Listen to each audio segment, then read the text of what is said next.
Hi there, welcome back to the Woodland Gardener. If you're new here, welcome. I'm so happy that you're joining in. My name is Angela, and as I'm looking ahead to plan my 2025 vegetable garden, I thought it might be fun to share with you guys some of my favorite seeds and seed companies. If that sounds interesting, stick around. If you've been hanging out with me for a little while, the last several videos, you may know that I don't plan to do a very big vegetable garden this year. There's a number of reasons for that I covered in my last video. I'll link that up here or in the description box below in case you're interested and you missed that. But I am still going to do some vegetables. So I'm looking through all my seeds here, which you guys can't see it, but I've got 3 containers here that are chock full of seeds that I've bought over the years. Some of them are several years old, but still viable. Some of them I just ordered for last year's growing season, and increasingly, a lot of them I have saved from the things that I've grown. So it is very, very difficult for me to think about decreasing the things that I grow, the number and quantity, like the specific vegetables that I'm growing, and then the number of those vegetables, the quantity. It's a challenge for me to think about decreasing that, but I am going to do that. I'm holding fast to this goal for this year, just so that I can focus on other things. What I do have here are just a handful of my very favorite seeds. And it's really hard to narrow down, but I did. I'm going to show you guys these seeds and talk a little bit about why I like them, what seed company they came from, and just my favorite seed companies in general. I'm not sponsored or affiliated with any seed companies. This is all just from my own experience growing, what I've come to prefer, what has done well for me. So if you're ready, let's jump in.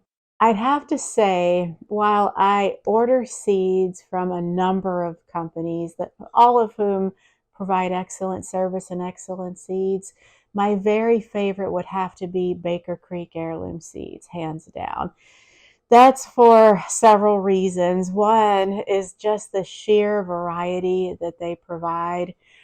Pricing is not too bad. It's not as cheap as maybe I could get them elsewhere, but on the other hand, it's not as pricey as some other seed companies are selling for. So it's kind of a nice middle there. And also, one thing I love about them, they seem to be focused on humanitarian efforts. I'm on their mailing list, and oftentimes they'll send out an email. If there's a crisis going on, they will send out an email saying that proceeds from all seed sales from that day or the next day or whatever, that's just an example, but those proceeds they will donate to that particular cause. I think that that is fantastic, and maybe that's a model that many for-profit companies should think about adopting. Anyway, let's look at the seeds. My first one from Baker Creek are these black turtle beans. And I have to say, I don't know if that's focusing in. I apologize there. I think it's better if I hold it back. These were the first beans that I ever grew. And I have at this time several others that I do grow. You guys can see that. I think that I have my video settings way off, so I'm hoping that that's focusing in. They're just black beans, you know, what you would think of when you think black beans. The black turtle, it's a pretty common variety, and that's, I guess, another caveat I should make. Oops, man overboard. We'll get him later. A lot of these seeds are not only at the particular seed company that I'm going to share with you where I got them from. You can get them from many different seed vendors. I think black turtle beans are one of those. These are kind of a no-fail bean for me, and I generally find beans to be pretty easy to grow in general. I have heavy deer pressure here, and until we get our fence finished, the deer really go for the beans. Like, that's what they hit up first. So I've kind of like backed off of growing beans in the last couple of years. But once that fence is done, I am going back to heavy bean growing. These will be first on my list. I've bought the seed packet I've probably gone through, I know, 3 or 4 of these seed packets, and that's even including having saved beans from ones that I've grown. I love these a lot. These are good. And then also from Baker Creek, beans are slippery silks. I started growing these a couple of years ago, like much later than I grew the black beans. These are prolific for me in my garden. They have done so well. I've grown a lot of these and I've saved a lot of seeds from these. These are a dry bean. You wouldn't eat them like a green bean. Same with the black beans, of course. These are both dry beans. But they are sort of a, I really apologize for the focusing. This is really bad. It sort of a dark red, burgundy, brownish red, and about the same size as a black bean. They do well, they taste good, so heartily recommend those. And staying with Baker Creek, but moving on from the beans, I've got Genovese, how do you say this? Basil. First basil I ever grew, and it's like the standby. Like when you think of basil, this is probably the type that you're thinking of. It's not fancy like holy basil or dark opal or any of the others. It's kind of just what I understand to be kind of the standard basil. Does well every time as long as I give it what it needs. And also from Baker Creek, we've got kale. This is blue curled Scotch. This is one of the very first kale varieties that I grew. And it's the curly kind of kale that you're used to seeing, kind of like the basil or the black turtle beans. When you think of kale, this is resembles what you think of when you think of kale, other than lacinato or dinosaur kale. It's just your curly leaf kale. Does really well. I've stuck with it. One of the maybe the first kale I ever grew, but I've stuck with it. Keep growing it. And we've got just a couple more from Baker Creek. And this one is a pepper seed. It's Sugar Rush Peach. You may have heard me talk about these before. This is quickly becoming my favorite pepper. I started growing these in 2023, and the plant was prolific. It did very well. And one of the plants that I grew in 2023, I brought into the house that winter, overwintered it inside, took it back out last year, and it did just fine. I brought that same plant into the house again this year. So I'm hoping that this is going to be one of those plants that I'll keep it going like forever. We'll see. This is a kind of a new game for me to overwinter peppers in the house. They're pretty hot. I forget what the Scoville units are on these. I'll put it up here on the screen. They're not like incredibly hot like a ghost pepper. But they're decently hot. They make a nice hot sauce. I have a recipe that I shared on the channel that I use these peppers in. I'll put that link up here in case you're interested. And by the time I added everything else into that hot sauce, it really it wasn't incredibly hot at all. It's just a very flavorful, mildly hot sauce. So recommend those. And the last one from Baker Creek are my very favorite tomatoes, Bonnie Best. These are kind of just a medium size red tomato, round. They're not, I'm not well versed enough in the different varieties of tomato. They're not a beefsteak. They're not a cherry. They're maybe about the size of between a golf ball and a baseball, something like that. They are good, so sweet, so flavorful. I've grown these many times. In fact, I think this seed packet is empty. I've saved seeds from these from the last couple of years, and I'll probably this will make the list. A lot of these that I'm showing you, other than the beans, will be things that I grow in my very limited garden this year. And I'll just save seeds again and put them right in here, but just mark the year that I saved them on here. And moving on from Baker Creek, let's go to Botanical Interest. And I only picked out one from Botanical Interest. It's these zinnias. Although I have a bunch of seeds from them, I love this seed company. For one, the seed packets are just gorgeous. And of course, that is not focusing in. You know, I'm going to pause. I'm going to change the setting on my camera so that you guys can see these. I'll be right back. Okay. Is that better? I think that's a little bit better. These are zinnias. They're called Cut and Come Again. They're all different colors, like all the colors you would expect from a zinnia. There we go. And profuse. They do well. They're kind of like a no fail, although zinnias generally tend to do well anyway, but these are really nice because of all the colors. So love Botanical Interest. We're going to move on to Hudson Valley. This is another kind of like Botanical Interest where the seed packets are almost works of art in themselves. I would especially say that with Hudson Valley. I haven't bought as many things from Hudson Valley, but I do, you know, have had success with their seeds. This is another of my favorite tomato. I just decided last year that this is rising higher and higher. It's Summer Sunrise. It's moving up pretty high on my list of favorite tomatoes. It's yellow and it's a decent sized tomato. It's also sweet. I've gotten to where I only really like sweet tomato, like really sweet tomatoes anymore.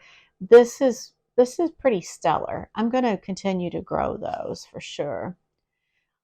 Let's move on to High Mowing. I've got two from them. The seeds are the seed packets are a little bit more plain, but that doesn't matter because we want the goodies that are inside. And these are both, no, one's a tomato, one's a pepper, lively Italian sweet yellow pepper. And I started growing these maybe 4 or 5 years ago. And the peppers, they're sweet, like the name implies, kind of like a sweet bell, but they're oblong. And I've grown peppers that were probably 8 inches long off of these seeds. And they're a vivid yellow, so they're beautiful and they taste good. You get a lot of bang for your buck with these peppers just because they're so large. And the other one from High Mowing is Sunrise Bumblebee Tomato. This is another one of the tomatoes that has quickly become one of my favorites for sure. This is a cherry tomato, although it's bigger than a regular cherry tomato. What does that make it? A grape tomato? It's, you know, it's a little bit bigger than your standard cherry. And another one that's a beautiful tomato. It's orange and yellow and red and striated and gorgeous, and it tastes so good. Not too many of these made their way into my house this year because I would just eat them as soon as I got them off the plant. This will be a staple for me probably for as long as I ever do vegetable gardening. And I'm feeling around in the packet. I'm wondering how many I have left. Okay, I've just got a few. You guys can see that. You can't really see through the cellophane here, but there's a few. I think that I saved seeds from these this year, so I'm pretty sure that I did. And when I save seeds, I save like a ton of them. So I won't run out of these anytime soon. I did a video on this. I made it a plant spotlight video. I'll link that up here in case you're interested, where I go more into detail about that. Moving on, let's talk about Johnny's Selected Seeds. I've been ordering from them for a while. This is Aura. It's a sweet pepper. This one is a hybrid. It's an F1 hybrid. I do prefer heirlooms in general, but I bought this and kind of its cousin pepper called Glow. And they're sweet peppers. They taste so good. They're maybe 3 or 4 inches long, kind of elongated shape, oblong. I can't get the word right. So they're not a round pepper like a bell pepper. Kind of like the lively Italian, but much shorter. These are so good that you can just pick them right off the plant and eat them. They're so sweet. Really highly recommend. Next, we have, it's another one from Hudson Valley. It's called Ho Chi Minh Pepper. And I have a little bit of like a personal story behind this one. It's nothing too personal, but I first grew these in 2020, the year of COVID, and I I fell in love with them. They are a cayenne pepper, and so they're about, what you would size and shape of like a standard cayenne, but they're bright yellow. And I think I wasn't expecting that. Maybe I didn't read the description when I bought these, or I had forgotten. But when the plants started producing these yellow peppers, it totally, it just made me so happy. When the whole world was kind of scary and dark, and what's going to happen, the sky is falling kind of thing, these bright yellow cayenne peppers just lifted my spirits so much. And for that, they are always going to have a place in my garden. And the last ones that I want to show you are from Pine Tree. The one thing that I love about Pine Tree is the prices tend to be a little more reasonable, but you don't get as many seeds. But for many of us who are just home growers, that's fine. We don't need to grow like 60 tomato plants. We just need like a few, or maybe 10 or 15, or however many. But if you're not growing on a large scale, it's like right sized. I guess I would say that. And the price is right sized too. So I've got a zinnia, a bean, and a tomato from Pine Tree. This is Sun Gold. And this was my favorite cherry tomato until I tried the Sunrise Bumblebee. I still love Sun Golds, and I will always grow them for sure. They're very sweet and they're beautiful, just the color of them.